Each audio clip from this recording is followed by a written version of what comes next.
A flawless bright white shirt is the pride of businessmen like us. I'm careful to wash my white shirts separately, but it's not always easy for couples who both work and also have kids around the house. We can't help it. We do the whole family's laundry on the weekends. I learned a lesson from this unforgettable incident. This summer, our children went camping for 3 days.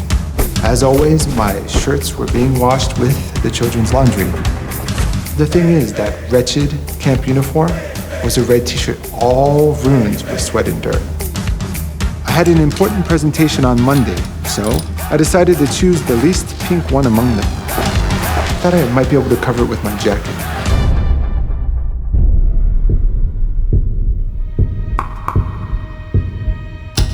I guess I was anxious that day. Okay, ladies and gentlemen, let's begin our presentation.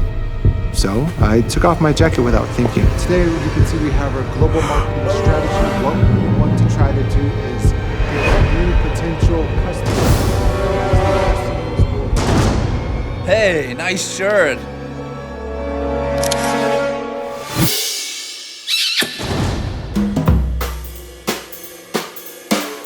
It was the worst day ever.